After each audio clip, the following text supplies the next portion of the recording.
6 weeks after I buried my husband, I sat in a parking lot in Birmingham and told myself I was only going there for the baby. Janice had called 3 times.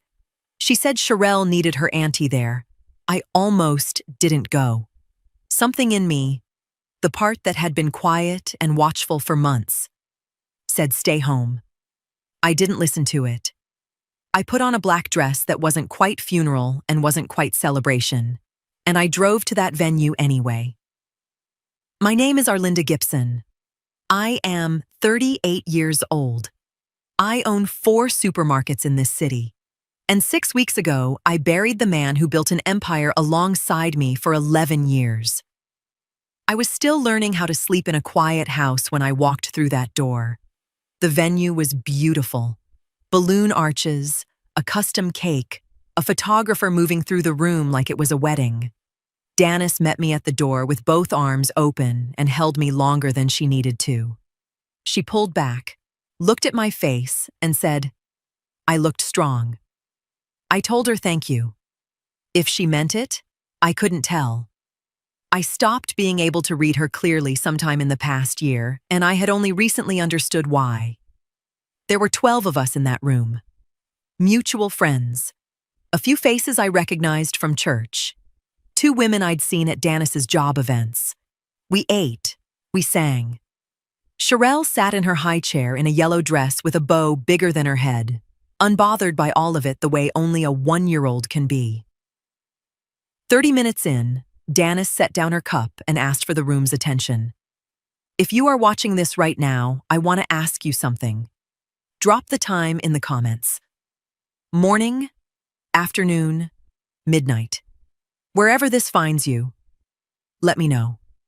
Because what I am about to tell you, I still have days where I can barely believe it happened in real life. She said she had something important to share, something she had been carrying too long alone. Her voice was steady, practiced, the voice of a woman who had rehearsed this moment until the nerves wore smooth. She said Sherelle was Norbert Gibson's daughter. She said she was entitled to half the Gibson estate. Then she reached into her bag and placed a document on the table. A will. Norbert's name on it. Janice Mouton and Sherelle Mouton listed as beneficiaries. She slid it towards me with the calm of a woman who believed she had already won. The room went completely still. Every person in that space turned to look at me, waiting for tears, waiting for rage, waiting for me to come apart at a baby's birthday party 6 weeks after a funeral. I picked up the document. I read it. I set it down. I looked at Denise and I said, okay. She blinked. Just once. She had not prepared for okay. I understood exactly what she had done and exactly why she had done it here. A private letter could be buried. 12 witnesses cannot be unwitnessed. She had calculated that I would spend anything to protect the Gibson name quietly rather than fight her publicly. She had watched me hold that name together through 11 months of illness and a funeral and 6 weeks of grief. She thought she knew my price. She was 2 years too late. On my way out, I passed Sherelle's high chair. I stopped walking. I stood there and looked at that baby in her yellow dress, her hands wrapped around a plastic cup, completely unaware that her mother had just tried to use her as a weapon. I did not touch her. I just looked. Then I walked to my car and called Elston Presswood. He already knew. Someone in that room had posted within the hour. He said, don't worry. I told him I wasn't. I said I'd be in his office Monday morning. He said he'd have coffee ready. I reached for the coffee before I remembered. My hand was already moving toward the cabinet. The same motion. 11 years of muscle memory. And then I stopped. Just stood there in my kitchen on a Sunday morning with my hand in the air and the silence pressing in from every direction. He always made the coffee. Every Sunday, without fail. I never asked him to. He just did it. The way some people show love through grand gestures and others show it through the same quiet act, repeated until it becomes the architecture of your mornings. I did not know how much of my peace lived inside that small routine until I was standing there with nothing in my cup and nowhere to put my hands. I made it myself. It tasted exactly the same. That was almost worse. I want to tell you about the man I married before I tell you anything else about what happened to us. We met at a Birmingham City Council meeting 9 years before the cancer diagnosis, and 12 before any of this. Norbert was presenting a commercial development proposal for a corridor in Ensley. I was opposing it. His footprint would have displaced 3 Black-owned businesses, including the location I was using for my first supermarket. I came with documentation he had not anticipated. Lease agreements, foot traffic data, a signed letter from every affected business owner. He listened to every word I said with the kind of attention that made you feel like the room had gotten smaller. He disagreed with my conclusion, but he respected my evidence. 2 days later, he called. He said it was about the proposal. I knew from his first sentence it was not about the proposal. We were married 14 months after that phone call. The early years were good in the way that real things are good. Not perfect, not painless, but true. We wanted children. That part did not go the way we planned. The first miscarriage came at 11 weeks. I remember his face in that hospital corridor. Not the face of a man searching for something useful to say, but a man who understood that nothing useful existed and chose to stay inside the silence with me anyway. The second came at 14 weeks, the third at 8. After the third, the doctor sat us down. She spoke carefully and kindly and said the words I had been preparing myself to hear. Norbert held both my hands across the table in that exam room. He looked at me and said we were enough.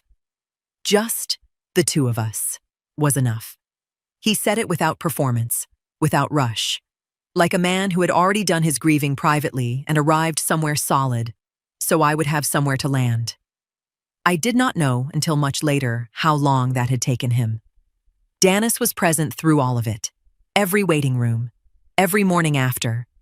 She was the one who brought food without being asked, who understood when silence was more useful than words, who sat beside me on the nights Norbert didn't know what to do with his own helplessness. I trusted her with the most unguarded seasons of my life. I handed her the parts of me I didn't show anyone else. I believed that was what best friends were for. Last night, after I got home from that birthday party, I found a photograph.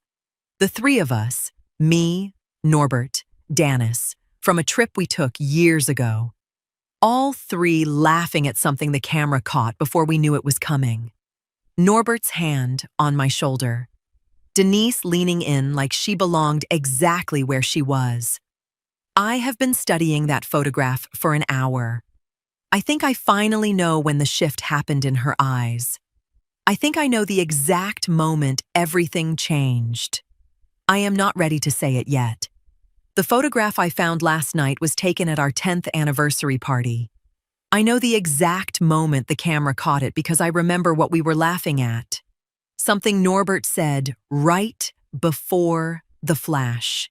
Something small and private that would mean nothing to anyone else in that room. That is the kind of thing a decade builds. Language nobody else speaks. I want to take you back to that night because I believe it is where everything that came after was quietly decided. The house was full. We had maybe 40 guests, family, close friends, people who had watched us build from the first supermarket in Ensley to what the business had become by then.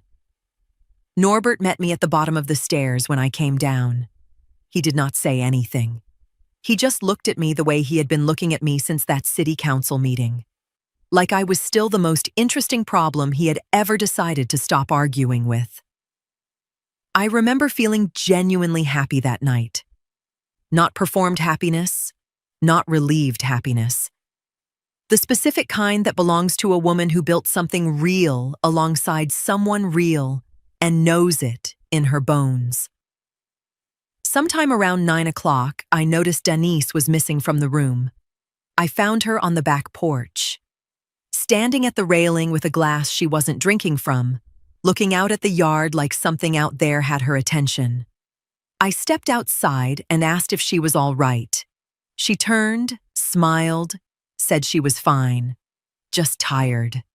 I put my arm around her, told her she could leave whenever she needed to, and went back inside. I thought nothing of it. Not one thing. I have replayed that porch 100 times since yesterday. What I saw on her face was not tiredness. I know that now with the clarity that only hindsight and betrayal can produce together. At first, I thought it was loneliness. Then, after everything happened, I convinced myself it was Norbert. The truth is, I am not sure either explanation is complete, because a few minutes before I found her outside, she had been standing in my office looking at a framed photograph from the opening day of the Woodlawn store. I remember that now. She asked how many locations we had by then. She asked how many employees worked across all 4 stores. Then she laughed and said she should have chosen a different career path. At the time, it sounded harmless. Most dangerous things do. What I know now is that something in that house had captured her attention. Maybe it was the marriage. Maybe it was the life. Maybe she had stopped separating the two. I understand that feeling. I want to be precise about that. Understanding is not excusing. Longing is real. Envy is human. Standing at the edge of someone else's happiness and aching for your own version of it is not a crime. It is just Tuesday for most people. The question has never been whether you feel it. The question is always what you decide to do with it. Denise made her decision, not that night on the porch, but within the year that followed. What I noticed in the months after that anniversary was a temperature change I could not name at the time. Small comments that arrived dressed as jokes. Quiet comparisons slipped into ordinary conversations. A way of looking at things I had, my stores, my house, my marriage, that carried something underneath the warmth. Something I told myself I was imagining because I loved her, and love has a way of insisting on its own blindness. I was not imagining it. I have thought a great deal about that porch since last night, about what I asked her and what I didn't. I asked her if she was all right. I put my arm around her and went back to my party. I wish I had asked her something different. Not, "Are you all right?" That question only ever gets you the answer someone has already prepared. I wish I had asked her what she wanted. Out of her life, out of her friendships, out of the years still ahead of her. An honest answer to that question that night might have changed the direction of a great many things. But I did not ask it, and she did not offer it. And a year later, the direction was set. The dishes were still on the table. I remember that detail clearly. The plates we hadn't cleared, the glasses with the last inch of water still in them, the ordinary evidence of a meal that had no idea what was about to happen inside the same room. Norbert had been quiet through dinner. Not the quiet of a sick man conserving energy, a different quiet, the kind that has weight and direction. He had been carrying something for 6 months. I had felt it and told myself it was the cancer. The diagnosis had come 2 months earlier, pancreatic, aggressive, the kind of news that restructures every silence in a house. I attributed everything I could not explain to that. I was wrong. He started talking with the precision of a man who had rehearsed it enough times to get all the way through without stopping. He did not circle it. He did not soften the entry. He said there was something I needed to know, and he was going to tell me all of it. The affair was brief. 2.5 years prior. One failure inside 11 years he could not explain in any way that would help either of us and chose not to try. He ended it. He believed it was finished. For a long moment after that, neither of us spoke. The room felt smaller, not because of what he had said, because of everything he had not said yet. I knew there was more. I could see it on his face. The affair itself was not the thing that had been hollowing him out for 6 months. Something had happened afterward. Something he had not expected. When he finally continued, his voice changed. Not dramatically. Just enough for me to hear the difference. He told me someone from my life had come back into his life, carrying information he did not know what to do with. Information that should have stayed buried. Information that had gradually become a problem neither of us could afford to ignore. I asked who. He looked down at the table before he answered. Danis. I wish I could tell you that hearing her name shocked me. It didn't. Not because I suspected her. Because over the previous year there had been moments I could not explain. Small things. A strange comment. An unusual look. Tiny shifts that never lasted long enough for me to grab hold of them. Nothing concrete. Just enough that hearing her name felt less like a lightning strike and more like a lock clicking open somewhere in the distance. Norbert kept talking. He told me Danis had approached him months earlier with something she claimed would change everything. He said she had presented it with complete certainty. He said she seemed convinced that what she possessed gave her power. I asked him if it was true. He said he didn't know. That answer landed harder than anything else he had said. Not because uncertainty is worse than certainty. Because uncertainty leaves room for every possible disaster. I sat completely still through all of it. I want to be honest about what that stillness was.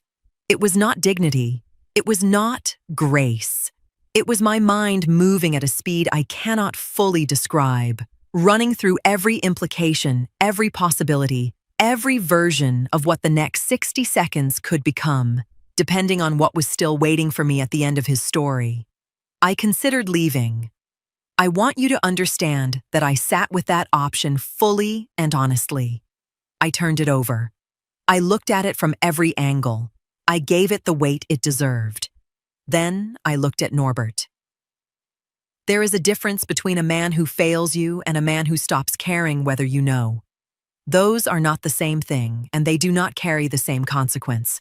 Norbert was sick, and he was terrified. And he had carried this for 6 months past the moment his own mortality made silence unacceptable. He told me when every easier option was still available to him. He chose the harder thing. That told me something about who he still was underneath the failure.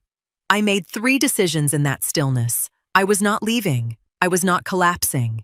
And Danis Mouton was not going to dictate what happened to my future. I looked at him and asked one question. Did he still have her number? He said yes. I said good. Then I told him exactly what I needed him to do. That was the night my husband stopped carrying the weight alone. And the night I picked it up and turned it into something else entirely.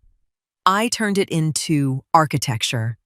1 week after Norbert told me everything, the 3 of us sat down at the kitchen table.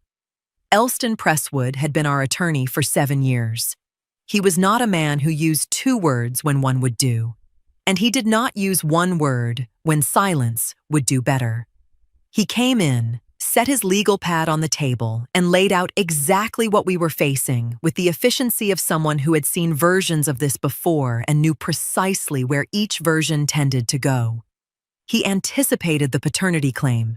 He anticipated the estate exposure. The way a pregnancy claim against a man with significant assets creates immediate legal vulnerability if the assets are not properly positioned. He anticipated the forgery attempt. He said he had seen that specific move in cases with similar profiles, and it was almost always the final play of someone who had been building toward a single moment for longer than anyone realized. His recommendations were specific and came in order. We worked through each one without rushing and without sentiment. By the time he left that evening, we had a plan, and the plan had a sequence. The first move belonged to Norbert. He called Danis 3 days later. He told her his attorney had raised questions about the arrangement, and he wanted to get ahead of it before things became complicated. He kept his voice easy, slightly worried. The voice of a man who needed her help managing a problem, rather than a man who had spent a week building a case. He mentioned, in passing, that I was in Huntsville visiting family for the week. She agreed to come to the house the following afternoon. She arrived in a good dress. I noticed that later. Norbert mentioned it, and I filed it away as information about her state of mind. She had dressed for a negotiation she believed she was going to win. She did not know his phone had been recording from the moment she knocked on the door. She did not know I was in the room directly off the kitchen with my back against the wall, and my hand pressed flat against it. Not to steady myself, but because my hands needed somewhere to be that was not visible to anyone. Danis sat down at my kitchen table, the same table where Elston had laid out his legal pad 7 days earlier. The same surface where I had sat through 3 losses that remade who I was. The same 4 walls that had held 11 years of ordinary Sundays. She sat in my house, and she laid out her demands with the comfort of a woman who believed the leverage was entirely hers. She wanted a monthly payment, structured, formalized in writing. An amount that had increased considerably from what Norbert had paid her before. She said if it was not formalized, she would go public. She would let Birmingham make its own determination about what kind of man Norbert Gibson really was. She said she had documentation. She did not specify what the documentation was. She did not need to. The implication was the weapon, and she knew how to hold it. Norbert's voice did not change once through any of it. He said he understood. He said he needed a few days to speak with his attorney. He said he appreciated her coming. She left, satisfied. I heard the front door close, and I stood in that room and breathed. Elston had the recording by that evening. He called within the hour of receiving it. He said every word was captured cleanly. He said Alabama only requires one party to consent to a recording, and Norbert's consent was the only consent required. He said the recording was fully admissible. Danis had walked out of my house that afternoon, believing she held everything. She had walked out leaving everything behind. The morning Danis posted that Sherelle had arrived, I was already awake. I saw the announcement before 6 o'clock. A photograph of a baby in a pink blanket, eyes closed, fingers curled, completely new to a world that had no idea what her mother had built around her before she took her first breath. The caption said, "She was perfect." The comments came in fast. I read every one. That afternoon, I ordered a handmade quilt from a woman in Homewood who had made baby quilts for my church family for 30 years. I wrote a card by hand. I told Denise I loved her and I loved that baby, and I was so glad she was here. I meant the second part more than she will ever know. Denise posted the gift the following day. She held the quilt up to the camera and said I was the best friend a woman could have. Her followers agreed. I liked every comment. I want you to understand what that was. It was not weakness. It was not confusion. It was the most disciplined thing I had done in 13 months of disciplined things. Performing warmth for an audience of people who had no idea what was happening underneath it. Because the moment Danis believed I suspected anything, the plan changed. And everything we had built changed with it. 2 weeks after Sherelle was born, Elston arranged for a private DNA investigation through licensed professionals who handled family law matters of this kind. Every step was documented. Every step complied with applicable law. Chain of custody procedures were maintained from collection through testing. I will not detail the method. I will tell you it was handled correctly, legally, and with the kind of precision that meant the result was reliable for the purpose we needed it for. Elston was clear with me from the beginning. A court would eventually order its own test if paternity became a legal matter. This result was not for a court. It was for me. It was so that I would know what I was carrying before anyone asked me to carry it publicly.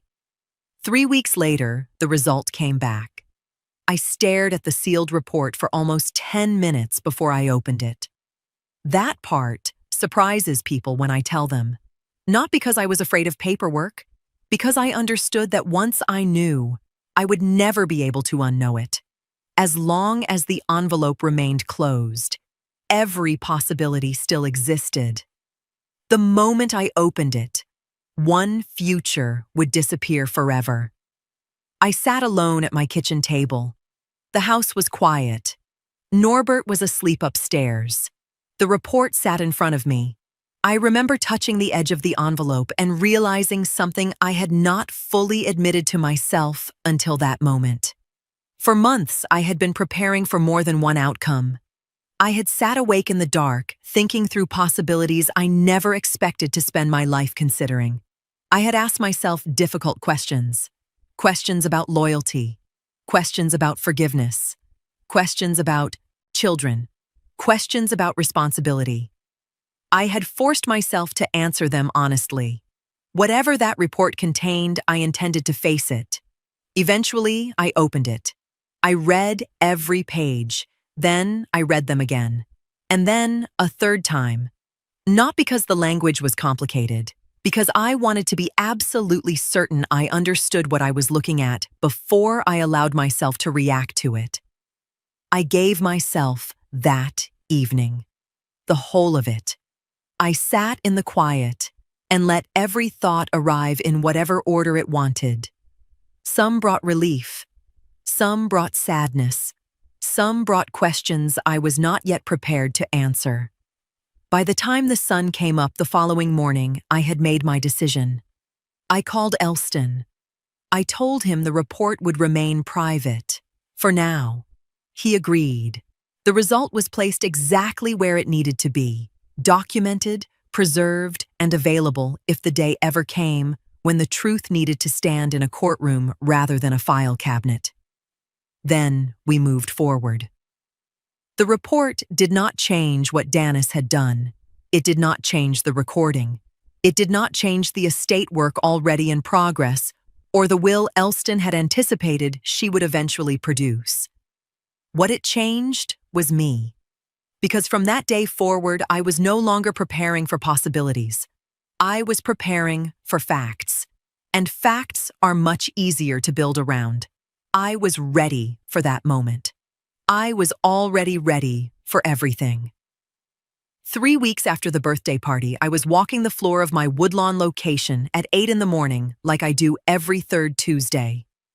I want you to understand what that means. Not the schedule, but the act itself. I built that store from a lease agreement and a belief that the people in Woodlawn deserved somewhere to buy real food without driving 40 minutes. Before Woodlawn, there was Ensley, which was the first one, the one I put everything I had into before I had anything to lose. Then Eastlake, then West End. 4 stores across 4 Birmingham neighborhoods that had been told for decades that certain things were not available to them. I made them available. My floor manager that morning was moving through the dairy section ahead of me, clipboard in hand, calling out inventory numbers I already knew were going to be short because the Tuesday delivery had run late. I knew 3 of the staff members restocking shelves by name, had known 2 of them since before I opened the Eastlake location. I stopped to ask one of them about her mother, who had been in the hospital the week before. She said her mother was home and doing better. I told her I was glad. That is what the Gibson name looks like when it is standing on its own feet. Not a document. Not a figure. People who know they can look me in the eye on a Tuesday morning. My phone buzzed at 8:43. Elston. He said the letter went out that morning. I stepped into my office at the back of the store and closed the door. The letter, he explained, had done three things. It presented the authenticated will, properly executed, signed by two verifiable witnesses, notarized, and filed with Jefferson County Probate Court before Norbert drew his last breath, alongside the documentation establishing every element of its validity. The forged document Danis had produced at the birthday party was not simply invalid. Measured against what had already been filed, it was criminal. The letter then referenced the DNA evidence framework, noting that should any paternity claim proceed, the matter would be subject to formal court-ordered testing. It said nothing further about that. It did not need to say further. The final paragraph noted that additional documentation existed pertaining to direct communications between the deceased and the recipient. That documentation had been preserved in its entirety and was available to relevant authorities upon request. Elston did not use the word recording.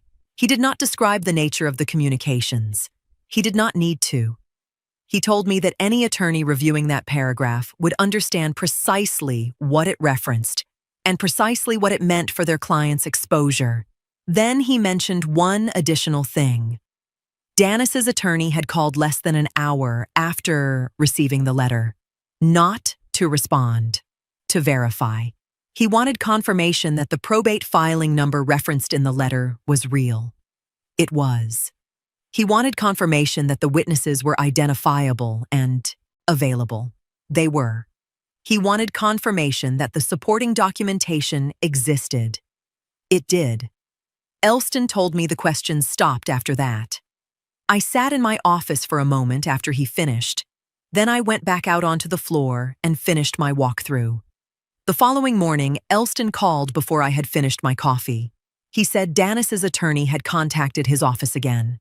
The attorney said his client wished to discuss a resolution, a settlement conversation, the kind of call that gets made when someone has read a letter carefully enough to understand that the ground they were standing on is no longer there. Elston told him there was nothing to discuss. He said the estate claim was fraudulent.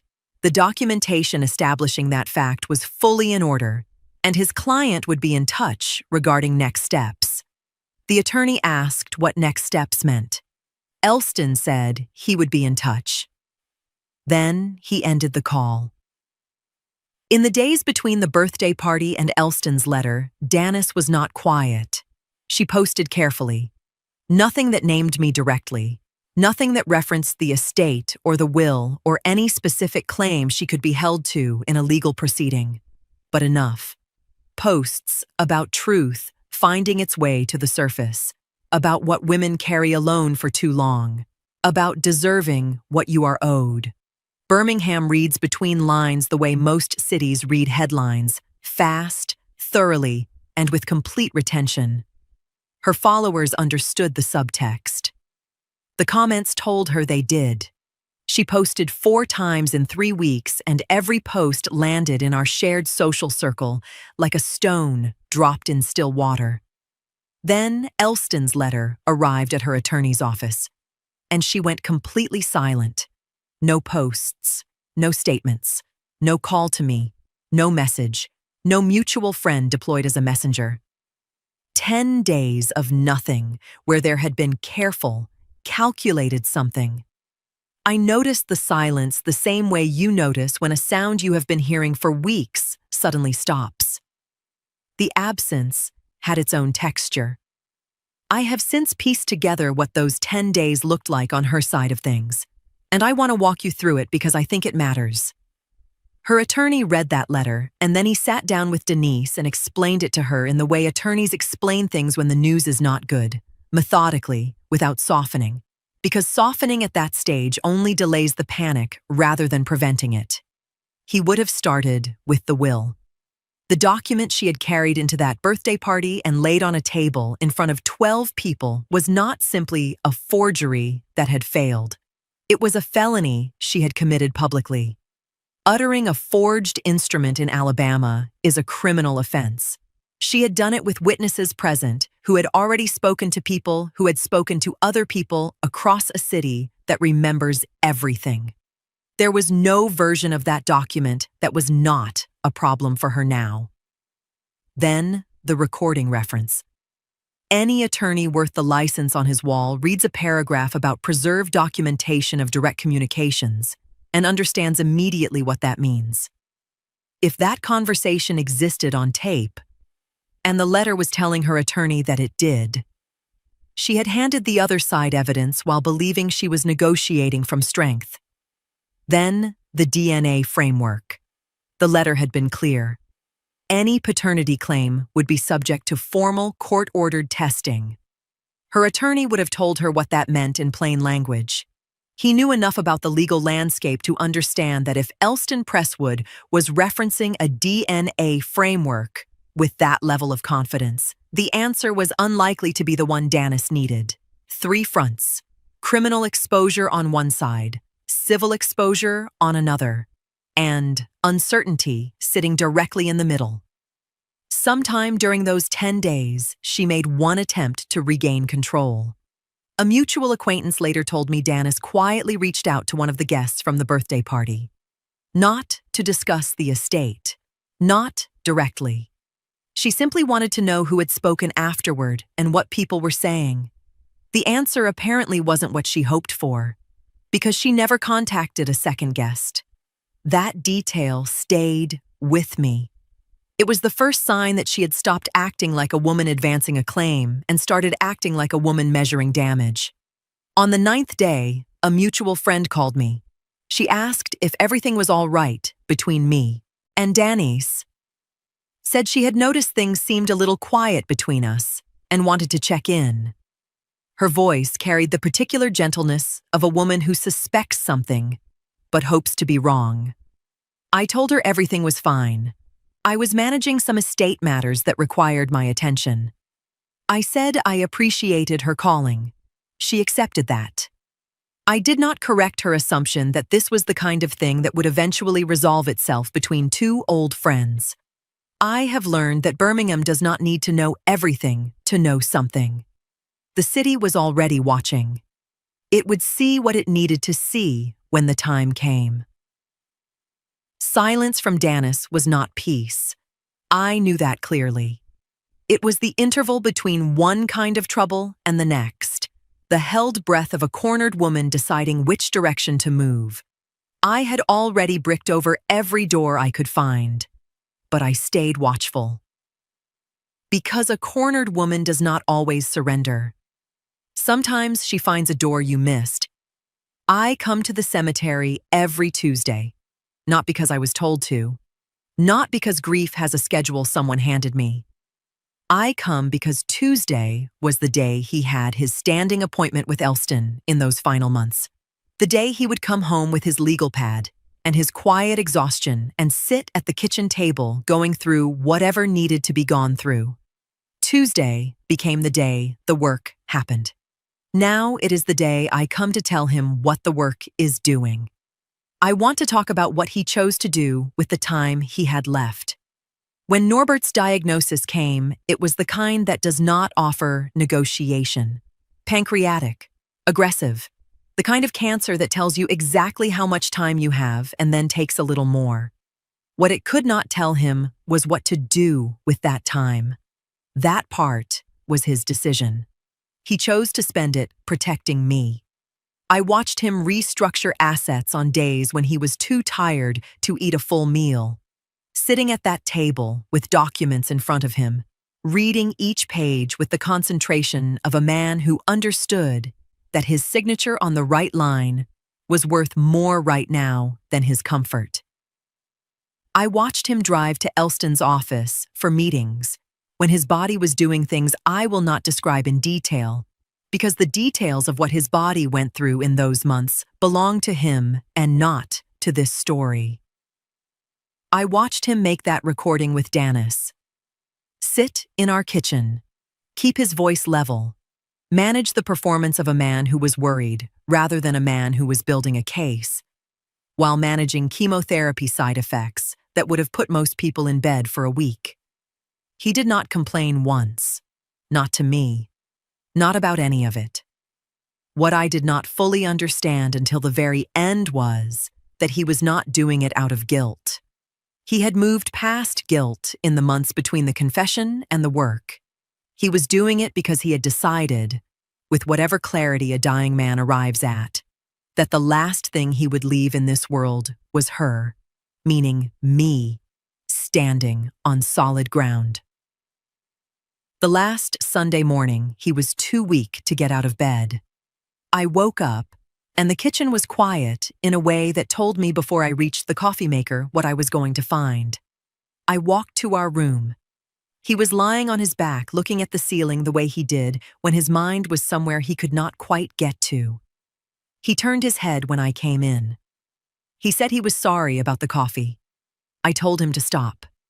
He was quiet for a moment. Then he said he needed to know I was going to be all right. Not as a formality. As a man who needed one true thing to hold before he let go of the rest. I sat on the edge of the bed. I told him we had done everything we could do.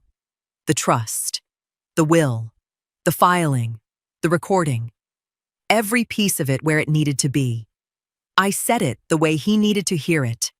Not as a guarantee, because neither of us could control what other people would do next, but as a promise that whatever came, I would not be facing it unprepared inside the house we had built together. He said he knew. He said he just needed to hear me say it out loud in this house. I told him I was going to be more than all right. I told him I was going to be exactly what we built together. He closed his eyes. He smiled. I stood at his grave this morning and I told him the work is doing what we built it to do. And then I told him, the thing I come every Tuesday to say, that I keep that last smile in a place no court can reach, no forgery can contest, and no woman who stood on my back porch pretending to be tired will ever be able to touch. Some things Danis Mouton will never be able to hold. That smile is one of them. This morning, I sat at the head of my conference table in the Woodlawn location with my store managers and went through Q3 inventory projections like I do every month. One manager had concerns about the West End receiving schedule. Another needed approval on a staffing adjustment for the Eastlake location. We worked through both in under 40 minutes, and I sent everyone back to their floors. That is what the Gibson Empire looks like on an ordinary Thursday. 4 stores, real work, real people, depending on decisions made at a table in Birmingham. I want to tell you exactly what Danis thought she was walking into. And then I want to tell you what was actually there. The first mistake people make when they hear a number like $150 million is assuming it came from the supermarkets. It did not. The supermarket chain, Ensley, Eastlake, Woodlawn, West End, was built before my marriage. Every dollar of initial capital came from me. Every lease negotiation, every vendor relationship, every staffing decision in those first years was mine. When Norbert and I married, the business was already standing. It went into the marriage as mine, and it remained mine throughout it. Combined brand equity and property value sits at approximately $12 million. That asset was never in play. It was never Norbert's to leave anyone. Norbert's fortune came from commercial real estate. Long before the birthday party, long before the diagnosis, and long before Denise decided she wanted a piece of our lives, Norbert had spent decades acquiring commercial property throughout Jefferson County and Shelby County. Some parcels were purchased during downturns when few people wanted them. Others were acquired through development partnerships that matured over years rather than months. 17 properties ultimately became part of that portfolio: office buildings, mixed-use developments, retail centers, and 2 major projects Norbert completed in the final years of his career. Several sat on land purchased years before surrounding commercial corridors expanded. What began as ordinary acquisitions appreciated dramatically as Birmingham continued to grow around them. Independent valuations completed during the trust restructuring placed the combined real estate portfolio at just over $132 million. That portfolio, along with 3 investment accounts and 2 additional standalone properties, was transferred into the Gibson Family Trust 13 months before Norbert died. I am the sole trustee. Elston handled the transfer with one specific priority beyond the legal mechanics: timing. At the moment every transaction was executed, Danis Mouton had no filed legal claim against Norbert's estate. She had no creditor status of any kind. She was, on paper, a private citizen with no legal relationship to either of us. That timing is not incidental. Elston documented it explicitly in the transfer records because he had anticipated, from the first meeting at our kitchen table, that someone would eventually argue fraudulent transfer. The documentation made that argument unavailable before it could be constructed. The authenticated will was executed 8 months before Norbert's death. 2 witnesses, both Birmingham residents, both verifiable, neither connected to any dispute or interested party. Notarized by a licensed Alabama notary whose credentials are on file. Filed with Jefferson County Probate Court the week Norbert died. Every element of its execution is documented and confirmable. Now let me tell you about the document Danis brought to that birthday party. Elston had it in his office within 48 hours of the party. He identified the forgery before the end of that same week. The notarization date on the document preceded the notary's licensing in Alabama by 11 months, meaning the notary whose stamp appeared on it was not licensed to notarize anything in this state on the date the document claimed. Neither witness signature matched any individual with any verifiable connection to the Gibson household. The document's formatting contained a header inconsistency that Elston traced to a legal will template available publicly on the internet. The kind of template that looks correct to someone who has never seen an executed estate document and looks immediately wrong to someone who has spent 30 years reading them. Elston included that last detail in his written assessment. I asked him later if he had enjoyed writing it. He said he had found it professionally informative. Denise spent 2 years building toward something. She built carefully, patiently, with more calculation than most people would credit her for. She arrived at that birthday party believing she was holding a door open. That door had been bricked over from the inside before she ever raised her hand to knock. She brought a document to a birthday party. I had filed the real one with the probate court months before Norbert drew his last breath. 5 weeks after the birthday party, Elston called me on a Wednesday afternoon while I was reviewing vendor contracts at my desk in the Ensley location. He said a man named Cassell Beaumont had contacted his office. He said he had information relevant to the Mouton paternity claim and was requesting a meeting. I set down the contract I was holding. I knew who Cassell Beaumont was. I had met him twice. Once at a cookout Danis hosted 4 summers ago, and once at a mutual friend's birthday dinner the following year. He was the kind of man you remember as pleasant without being able to recall a single specific thing he said. Decent in a way that did not demand attention. Unhurried in a way that Danis had always described as the problem. She said he had no ambition that matched where she was trying to go.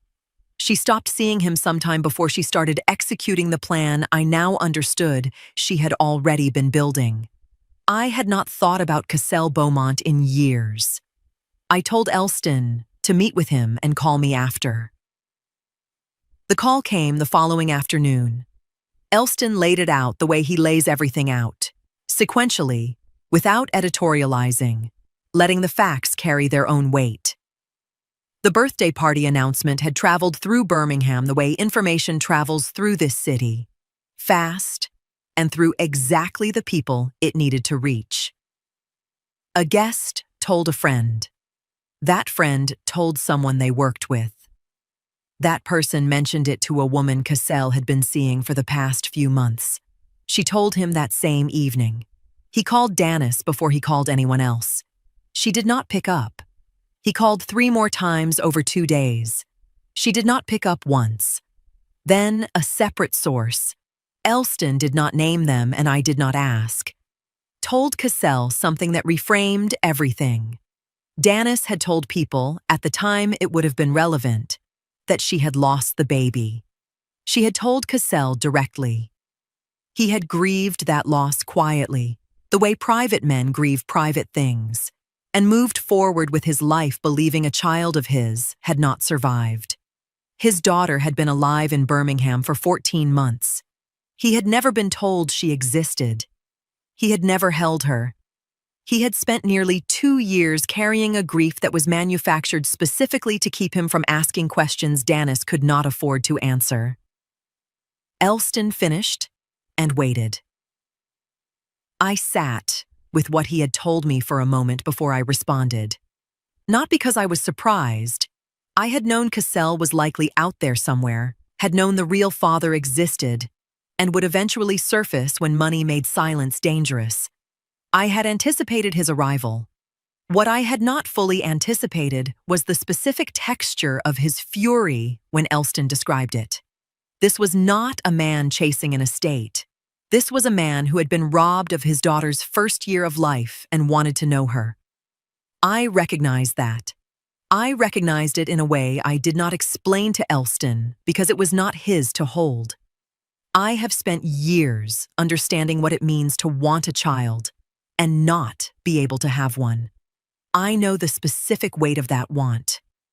I know what it does to a person over time, quietly, in the spaces nobody else can see.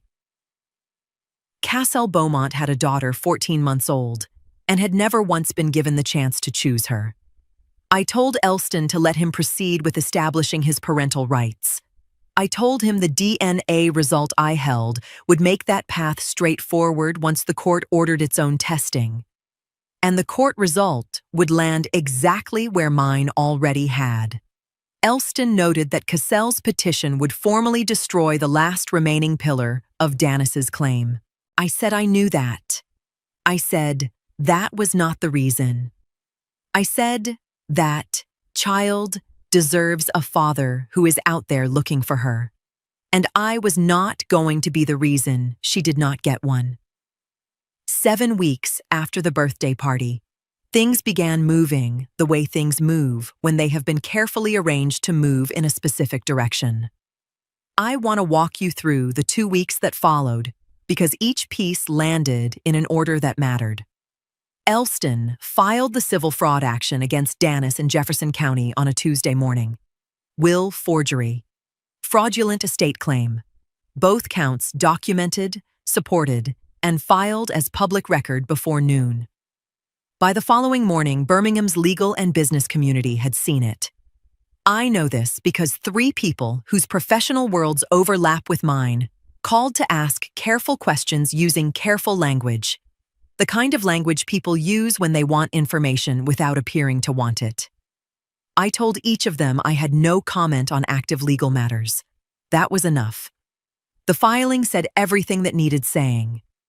Danis's professional network, which had been watching quietly since the birthday party, began its own recalculation. I did not need to know the specifics of that recalculation to understand what it meant. In Birmingham, a public fraud filing is not a private matter. It is a conversation that happens without you in rooms you are no longer invited into. 3 days later, Cassell's attorney filed the petition to establish paternity and parental rights. The court scheduled a formal DNA test, standard procedure legally required before any custody determination could proceed. I narrate this part with something I can only describe as private knowledge.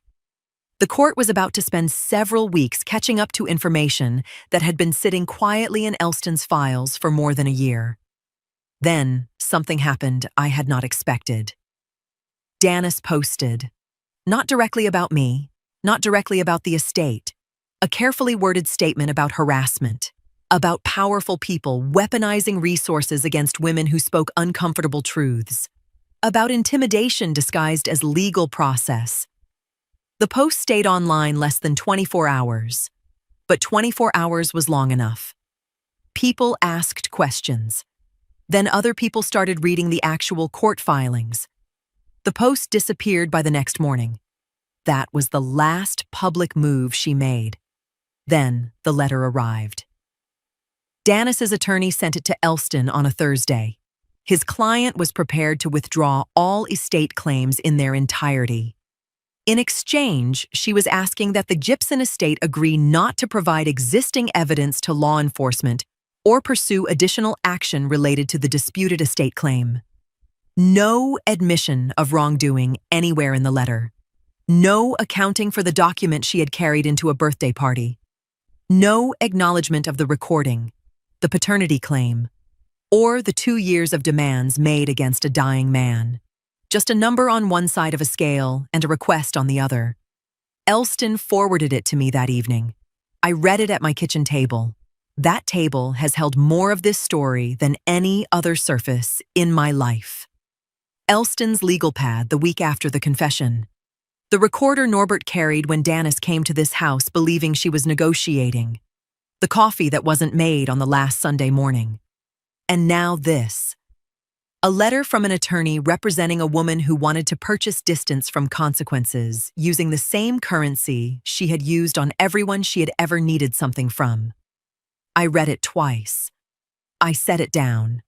I called Elston and told him to decline. He asked if I wanted to reconsider. I told him I did not. Danis was not offering peace. She was offering an exit, a transaction structured to protect her from the record, while leaving the record itself unaddressed. It was the same move she had made with Norbert when she took his money and kept her leverage. The same move she had made with Cassell when she manufactured his grief and kept his daughter. She had spent years converting other people's trust into arrangements that served only her. I was done being part of her arrangements. The following morning, Elston formally notified Danis's attorney that the offer had been rejected. Several days later, he assembled the supporting documentation and submitted a criminal referral package to the appropriate authorities for review. Will, forgery, extortion, every document attached, every communication preserved, every allegation supported by the evidence we had spent more than a year collecting. I did not feel triumphant when he told me it had been submitted. I felt something quieter than that and more permanent. There is a difference between revenge and accountability. Revenge belongs to the person delivering it. Accountability belongs to the record. I have never been interested in what belongs to me in this story. I have only ever been interested in what the record reflects. 2 months after the birthday party, I am watching from the life I have returned to. I want to be precise about that. Returned to, not rebuilt. My life did not need rebuilding. It needed defending. The defense is complete. What I have now is the same life I had before Danis walked into that venue in her good dress, with a forged document and a plan 2 years in the making. The difference is that I know now, with a clarity I did not have before, exactly what that life is worth and exactly what it cost to protect it. Here is what has happened to Danis's world in the 8 weeks since the criminal referral package was submitted. Her employer became aware of the civil filings and the allegations attached to them through public record. Danis worked in pharmaceutical sales, a field that requires professional licensing, background review, and the kind of documented integrity that public fraud allegations make immediately complicated. Her employer opened an internal review. Whether that review ultimately affects her position is not something I know. What I do know is that administrative leave began shortly afterward and remained ongoing as of this narration. The public filings had created questions her employer could not simply ignore. Her social circle contracted the way things contract in Birmingham, fast and without announcement. The woman who called me 6 weeks ago to ask if everything was all right between us has now seen the public filings. She has not called again. The guests who were present at the birthday party, who watched Danis stand in a decorated venue and present a forged document as truth, have given statements to Elston's investigator. Their accounts are part of the civil record now. The social media posts about truth and justice and what women deserve have been deleted. Every one of them. The silence, where her public presence used to be, is louder than anything she ever said into it. The court-ordered DNA test came back 10 days ago. Cassell Beaumont is Sherelle's biological father.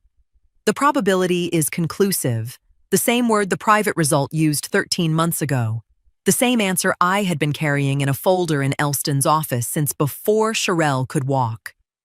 To everyone in Elston's office, the court result was a formality, a confirmation of what the documentation already reflected. To Cassell, it was the first true thing anyone had given him in 2 years. I thought about that when Elston told me.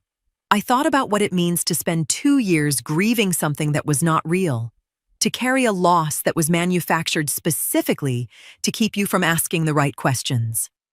To find out, through a court result on a Tuesday afternoon, that your daughter has been alive and walking and learning words in a city you drive through every day. His parental rights petition has moved to the next stage. The court has initiated a custody evaluation. That part matters, so I want to be careful with it. A custody evaluation is not automatic punishment because a mother lied. That is not how courts work, and it is not how children should be handled. It is a formal process used when parental rights, custody, and a child's best interest have to be sorted through after paternity has been legally established and serious concerns have been placed in the record. Danis's documented history would not decide the matter by itself, but it would be reviewed. Her judgment would be reviewed. The fact that Cassell had been told his child did not survive would be reviewed. The false estate claim, the public presentation of a forged will, and the pattern of deception surrounding Sherelle's identity would all become part of the larger question the court had to answer. Not who deserved punishment. Who could safely and honestly put that child first? The evaluation will take the time it takes. The record will speak for itself. I have not spoken to Danis since the birthday party. I do not plan to. Everything that needed to be said between us has been said through proper channels, by people whose professional obligation is to speak with precision. There is nothing left that requires my voice directly. I want to say something carefully here because I mean it exactly as I say it. I do not hate Danis Mouton. Hatred would require me to keep giving her square footage inside my own mind. Space I have already fully accounted for, measured and reclaimed. She has been calculated, documented, and addressed. What she did is now a matter of public record in Jefferson County. That is where she lives in my life from this point forward. I have other things to build. I intend to build them. The trees along the cemetery road are beginning to change. I noticed it this morning when I pulled in. The edges of things going amber and copper, the way Birmingham does in October, quietly and without announcement, as if the season decided to shift while nobody was watching. I have been coming here every Tuesday for 3 months. I have watched this road go from summer green to something more honest. 3 months after the birthday party, the legal machinery is doing what legal machinery does when it has been properly built. It is moving forward without requiring me to push it. Cassell's petition for parental rights was granted at the preliminary level 2 weeks ago. Supervised visitation has begun while the full custody evaluation proceeds. The process will take the time it takes. The record will continue to speak on its own behalf. I was not present for any of it. I want to be clear about that.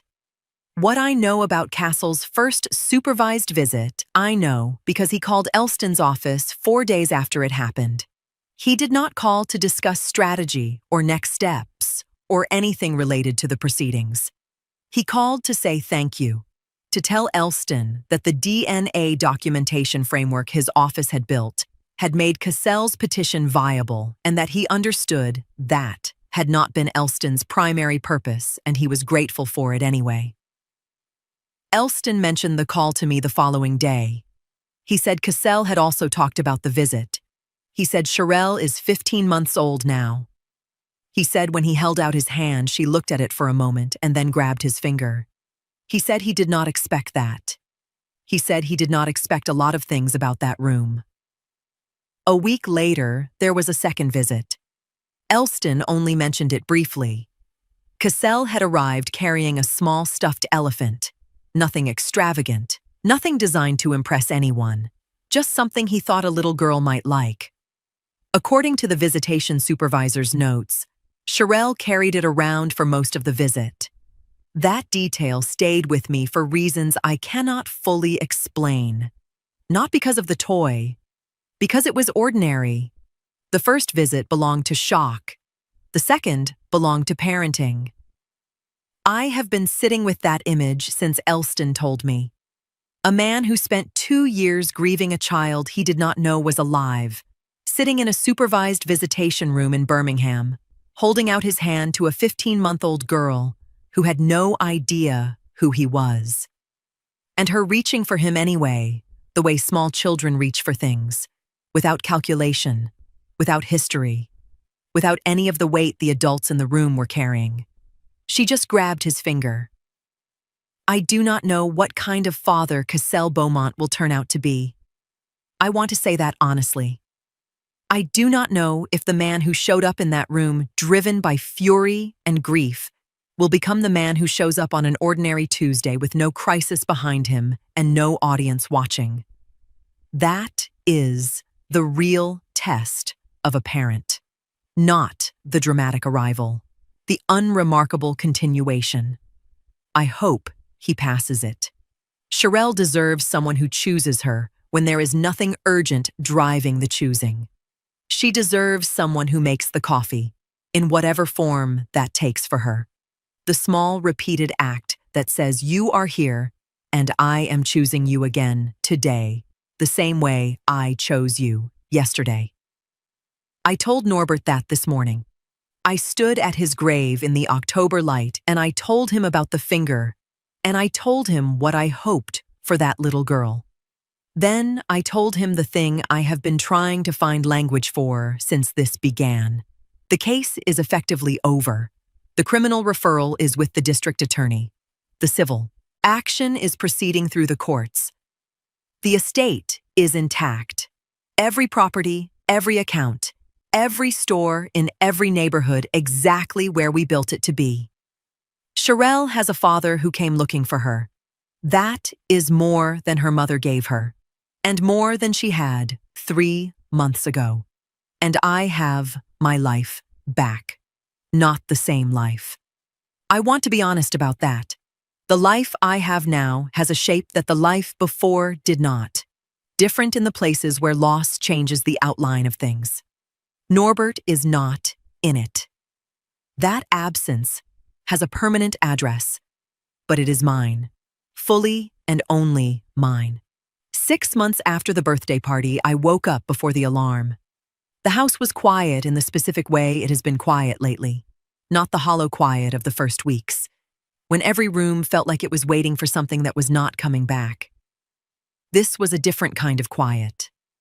Settled. The quiet of a house that has processed what happened inside it and made its peace with continuing. I walked to the kitchen in the early light. I reached for the coffee the way I always reach for it. Automatically, the motion built into my body over 11 years of Sunday mornings. My hand stopped at the cabinet. The same hand. The same cabinet. The same pause. But this time what stopped me was not grief. I stood there for a moment trying to identify correctly what it was. It took me longer than I expected. The feeling was quieter than grief. Less dramatic. Without grief's particular weight. I finally recognized it as readiness, not the absence of missing him.